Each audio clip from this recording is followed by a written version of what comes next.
Hello there. This is just me getting dinner around at 7 a.m. And as you can hear, I'm doing double duty and getting Cameron ready for school and explaining as he's asking me, is this breakfast or is this dinner? And so that was me getting the barbacoa prepared. And what you're seeing now is when I came home from work and just shredding the meat up.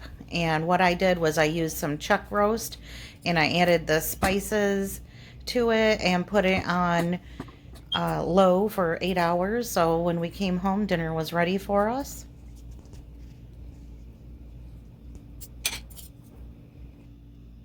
And so here I'm just putting some water and some rice and getting that going. Some butter.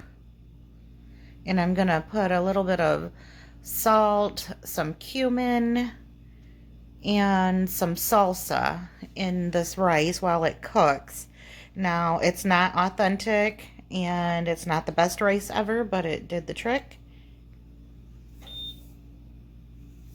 And then I'm cooking up some white corn tortillas and some oil.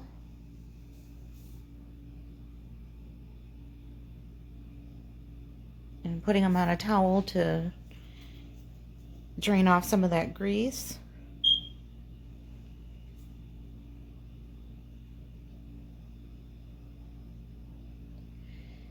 And this was a work day for me, so like I said, I had the meat part of the meal in the crock pot all day, and I just did up some minute rice, and all I had to do was cook up some shells.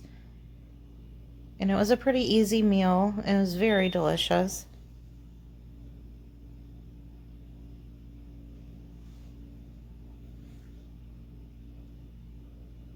And so what you'll see in the next few clips is me just making up as many shells as I could stand to stand there and do. We do have a lot of big eaters in the house. I cook for grown men. You may cook for little kids, so you wouldn't have to make as many shells, but I have boys who are man-sized, so lots of big eaters. They don't want to eat 1 or 2 tacos. They want a lot.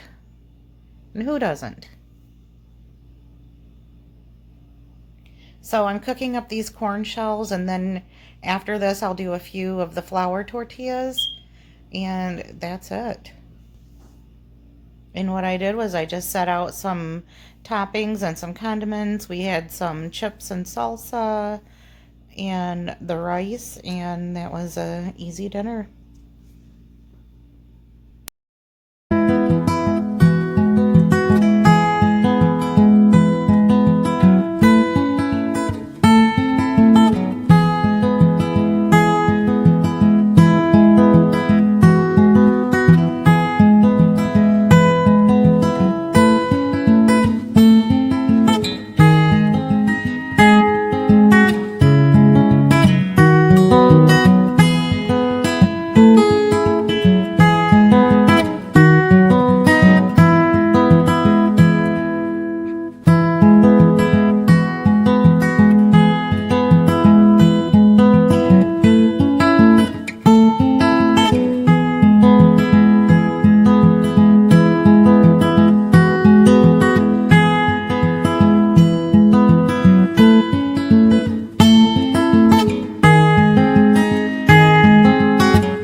Our next dinner is Instant Pot potato soup. So I just put some garlic in the Instant Pot. Just a couple of big tablespoons, and the rest of the onions that I had diced up the night before for dinner. Whenever I have leftovers, I just throw them in a Ziploc bag and keep them because we use onions so much. So I'm adding a box of chicken broth.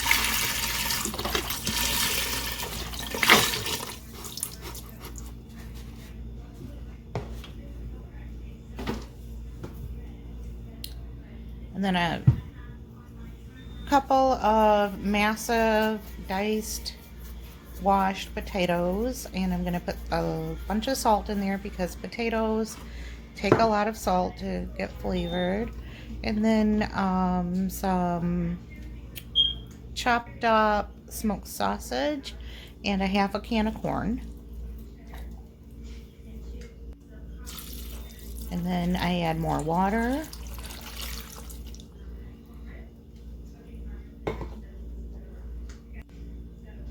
About a half a container of half and half.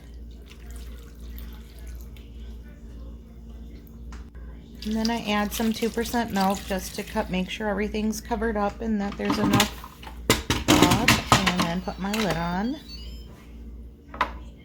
Now, I don't know if I got the timing wrong on this or what, but I put it on 20 minutes, and to me the potato soup was a little overcooked. So that's something I'll need to fix. Well, that's so what Robert next I'm told making me. a crock pot dump cake. So when I read the recipe, it said that it would be ready in 2 hours, but it actually took more like 5 hours before it was edible. So I started off with a can of crushed pineapple, and then I added about a cup of chopped pecans. You recording that? And then approximately a half a cup of brown sugar. Yes. I just didn't see the phone. I was looking for. Now, I didn't follow the recipe exactly. I read the recipe and then I just did what I wanted to do. How much sugar do we want? That's kind of how I do a lot of things. I'm not a baker whatsoever, so following a recipe and baking things is not my thing, and you really can't get away with that when you're baking, so that's why I opted to do the dump cake. I don't even know if I'm making this cake right, but we're gonna.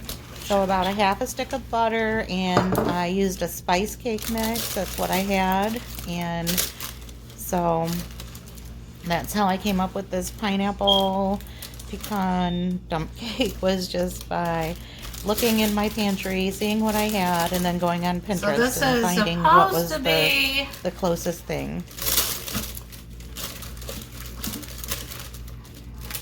So this dessert did take quite a while for it to be ready for us to eat, and we were kind of, in the end, just like, is it done yet? Is it done yet? And my husband was quite happy with just eating the batter, but it did, and eventually it worked out. And here I am getting ready to eat my potato soup, and I have mine with crackers and lots of black pepper.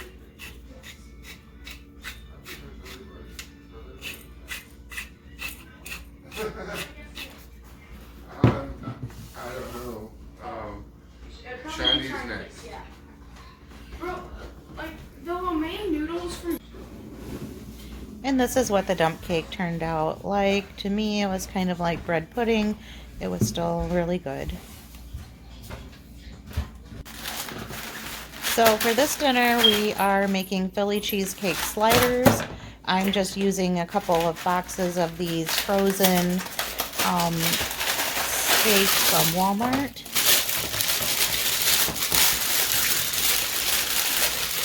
And I'm putting them in a preheated skillet without any oil in it. These frozen steaks are going to make liquid because they are frozen, and they'll have their own juices when they cook down. I added some garlic powder, and I'm also putting a packet of au jus gravy mix in here while they're cooking. And then some thick sliced onions.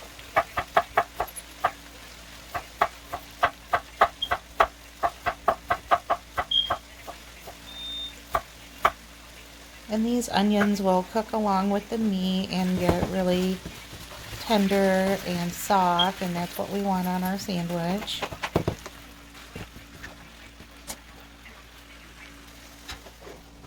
So I'm using pre-sliced dinner rolls for our sliders, and I lost some of the footage, but as you see here, I put some mayo on them, and then I just put some sliced provolone cheese. I had the cheese from another recipe I planned to make and never did, so I thought I would use it on these sliders. And then at some point I remember that one of my sons doesn't like cheese on his sandwiches, so I removed it, and I lost more footage of preparing these sliders, but I did add a layer of cheese on top of the meat mixture when I put them together, so that they would just be really ooey gooey. And here I'm just putting a little bit of the juice from the pepperoncini, however you say that, but not the actual peppers, just to give it a little bit more flavor. No, and here's the lost footage, but you'll get the picture. So after I have the meat and the cheese and the mayo mixture put together, I put some minced garlic into a bowl of melted butter, and then just brush it on the buns before I put them in the oven. And I just put them in the oven at 350 for about 20 minutes, or until the cheese is melted and the rolls are golden brown.